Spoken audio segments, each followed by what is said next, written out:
नमस्कार शेतकरी बांधवांनो, सर्वप्रथम आपल्या शेतकरी बांधवांचं सहर्ष स्वागत करतो. ह्या महिन्यामध्ये चांगल्या पद्धतीने मालामाल करणारी जी महत्वाची 5 पिकं आहेत जी साधारणपणे 2 ते 2.5 महिन्यामध्ये निघणारी आहेत ते आपल्याला कोणकोणती आहेत. तर निश्चितच या ठिकाणी पहिलं पीक असणार आहे तर मेथी लागवड. निश्चितच या दिवसांमध्ये चांगल्या पद्धतीने मेथी पिकाला मागणी असं जाणवलं चांगलं आहे. धनापीक सुद्धा आहे. त्यामुळे मेथी आणि आपण धनापीक हे आपल्याला साधारणपणे महिन्याभरामध्ये अर्थात 30 दिवसामध्ये 30 ते 35 दिवसामध्ये निघत असेल तर ते आपण या ठिकाणी करू शकतो.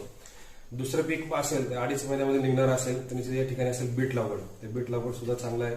2.5 महिन्यामध्ये निघलं तर एकरी साधारणपणे 10 डबे अर्थात 2 किलो या ठिकाणी लागत असेल तर या ठिकाणी आपण बीट लागवड सुद्धा या ठिकाणी चांगल्यामध्ये करू शकता. त्यानंतर तिसरं पीक असेल तर निश्चितच या ठिकाणी आपण जी भेंडी लागवड आहे, दिवाळी भेंडी म्हणतो आपण त्याला, दिवाळी भेंडी सुद्धा आपण या ठिकाणी करू शकता. चांगल्या पद्धतीने शेतकऱ्याला मालामाल करणारं पीक आहे. निश्चितच तिसरं पीक असेल तर भेंडी लागवड.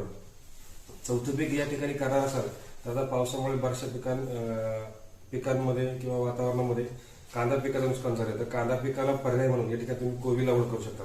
तर कोबी लागवड सुद्धा चांगल्या पद्धतीमध्ये व्हरायटी मार्केटमध्ये उपलब्ध आहे. त्या काळात त्या सुद्धा एक 60 ते 65 दिवसामध्ये निघणार आहे. ते एक आपल्याला फायदेशीर ठरणार आहे. तर कोबी लागवड तुम्ही करू शकता.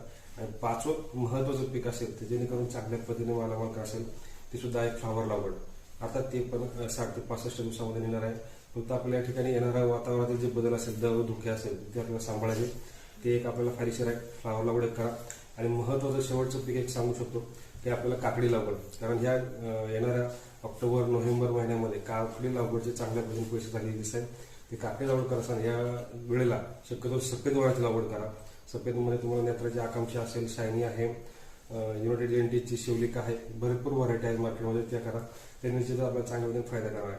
तर निश्चितच हे जे महत्वाचे 5 पिकं आहेत ते तुम्हाला आवडले असेल तर व्हिडिओला लाईक करा, शेअर करा, आपल्या शेतकऱ्यांना पाठवा. धन्यवाद.